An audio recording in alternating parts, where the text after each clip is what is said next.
your roof. It's the most important protection against nature for your home or your business. That's why I trust the experts at Exterior Home Solutions. Exterior Home Solutions 2-minute drill, Tennessee and Georgia coming up at 3:30. This is a Tennessee team that is battered and bruised and coming off its worst loss of the season, and we'll have some players either not available today or on an emergency basis only. We'll start with the offensive line. John Campbell and Gerald Mincy, all eyes on pregame. If not, it'll be J.J. Crawford and Dane Davis. Yeah, and it's a situation where those guys have battled injuries all season long. Mincy's battled injuries since he's been here at Tennessee.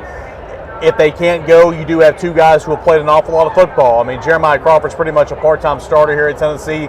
Dane Davis has played a lot of snaps at Tennessee, so not the best case scenario if those guys can't go, but at least you do have experience, guys that know the offense, and obviously know Georgia as well. Expect Chaz Nrod to get his first or his second career start today. This is a young man that's continued to get better. I thought Caleb Webb also flashed last week at Missouri, but this is a Tennessee offense. Whether they're down offensive tackles or whatever, they're going to have to find a way to manufacture points, because a week ago they scored 7. To me, they've got to get at least to 25 or to 26, close to 30 to have a chance today. Yeah, I would agree. And I mean, of course, it all starts with the run game. We talk about that all the time. But going back to Nrod and Webb, we'll see some time as well. These receivers, Keaton, Squirrel White, they've got to get some separation. They got to win some one-on-one battles. And Joe Milton's got to get a throw and accurate football.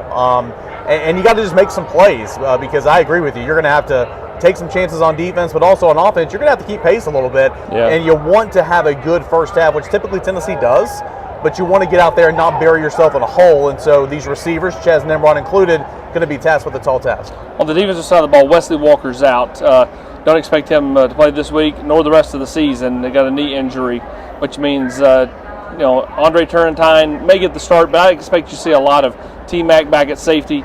Jordan Thomas at the start, and T-Mac's battling an injury, so I mean, who knows how much he can give you. Yeah, T-Mac's been hurt ever since training camp, really, and of course only played 4 snaps last week, and he has experience. Obviously it's star, but he's a safety by nature, and so if that's the move, then you feel good about it. Plus, Jordan Thomas, still raw, still young, but learning.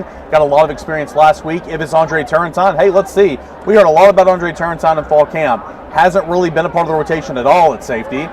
Maybe today's his breakout game. I think those guys, regardless of how it shakes out, they'll all see some playing time, and they're all going to have to be sharp, because we know how well-rounded that Georgia offense is. Tennessee's going to need the crowd. They're going to need to make a few breaks and take advantage of those breaks if they can do that. Georgia's not really played on the road a lot. They were pedestrian in a win, a close win at Auburn.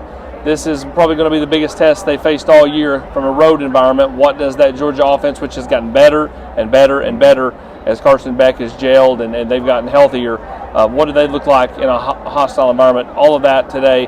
And Tennessee honestly needs that for a close game, and that for recruits who are all in town to see this one. He is Eric Kane. I'm Austin Price for the Exterior Home Solutions 2-minute drill.